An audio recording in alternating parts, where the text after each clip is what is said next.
Philippe, avant de rejoindre Besançon et ses environs, Lise Pressac nous livre quelques gourmandises culturelles. Et on débute ce journal de la culture par un concert hommage à Bachung. Mortel, mortel. Et à l'affiche, Brigitte Fontaine, Miossec, Raphaël, Thieffen et Feu Chatterton, accompagnés par les musiciens d'Alain Bachung, pour un concert patrimonial. C'est le nom de ce concert. Ce sera le 2 octobre sur la scène du Grand Rex à Paris. Un hommage au chanteur disparu en 2009 qui associera des images d'archives et de la musique avec orchestre, le tout chapeauté par l'INA.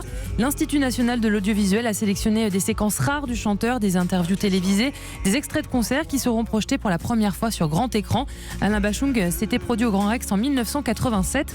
Il avait le projet d'y revenir pour jouer son dernier album Bleu Pétrole sorti en 2008, mais il décédera avant d'avoir pu fouler de nouveau cette scène du Grand Rex. Ce concert patrimonial, ce sera le 2 octobre à Paris. Magnifique album. Ah oui, il est magnifique cet album. Je suis tout à fait d'accord avec vous. Est-ce qu'il y a un chanteur français qui entre dans votre panthéon des artistes préférés, Philippe Googler?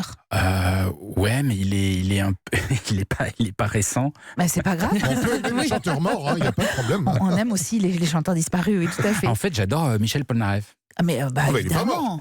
Il est pas mort. Il a eu son succès un petit peu il y a quelques années. Il est moins sur le devant de la scène maintenant. Il tente des petits comebacks. Il tente des petits comebacks, ouais, mais j'ai une fascination pour sa musique et sa façon d'aborder le piano qui est fabuleuse. Très grand mélodiste, je suis d'accord avec vous. Lise, vous nous emmenez maintenant au musée du Quai Branly à Paris, rien à voir. Pour découvrir l'exposition consacrée à Félix Fénéon, acteur majeur du monde de l'art de la fin du 19e et du début du 20e siècle, critique d'art anarchiste, éditeur, directeur de galerie. Il a beaucoup œuvré pour la reconnaissance des arts non occidentaux.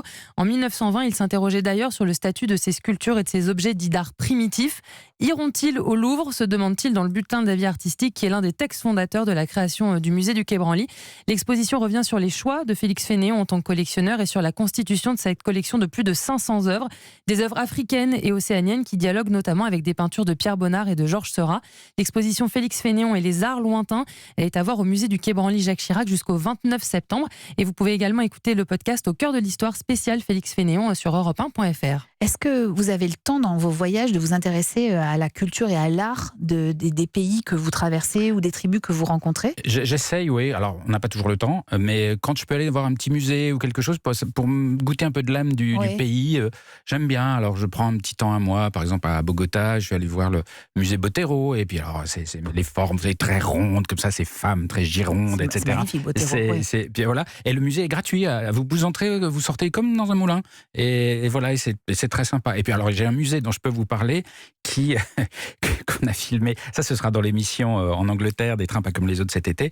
Alors, il y a que les Anglais qui peuvent faire ça, parce qu'il faut beaucoup d'humour. C'est le musée de la crotte. Ah oui, et oui, il est très connu, le musée de la crotte. Le musée de la crotte. Et donc, il collectionne des crottes, et il les bloque dans des boules de verre pour que ça... C'est Philippe Googler qui parle, je précise aux auditeurs. Et il les met dans des boules de verre pour pas que ça sente et pas que ça se déforme. Parce que sinon... voilà, ça se dégrade au bout d'un moment. Et puis, alors, il y a de tout. Il y a des crottes carrées, des crottes rondes, ils expliquent pourquoi. Et surtout, alors, ce qu'ils veulent faire, leur projet... On peut contribuer au musée? Alors, c'est ça. Ils ont un grand projet, c'est de collectionner des crottes de stars. Mais ils ont du mal à avoir pour l'instant des échantillons. Mais ils ont lancé un grand appel. Donc je les aide en lançant aussi l'appel. Ah oui, non, je croyais que vous vouliez les aider en faisant œuvre. Non, en faisant un appel. Mais si vous voulez faire une donation, Eva... Il est où ce musée? C'est en Angleterre, c'est sur l'île de Wight, c'est le Pooh Museum. On a bien fait de parler de musée avec vous, Philippe Googler. Lise, direction Saint-Nazaire pour terminer ce journal de la culture, si on y arrive. Pour le festival Les Escales qui commence donc demain avec à l'affiche notamment Jeanne Haddad, Hocus Pocus, Franz Ferdinand, Aurel San, De Havener, Charlotte Gainsbourg et L'Homme Pâle. Notre histoire n'aurait jamais pu finir dans le calme et la tendresse.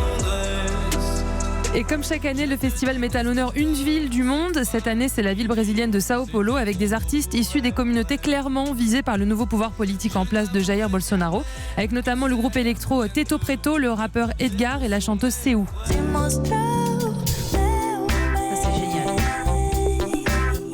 Un mélange d'électro avec la culture populaire, la musique populaire. C'est assez extraordinaire. Ouais. Les Escales de Saint-Nazaire, c'est à partir de demain. Et tout le week-end sur la presqu'île du Petit Maroc, c'est face à l'ancienne base sous-marine de Saint-Nazaire en Loire-Atlantique.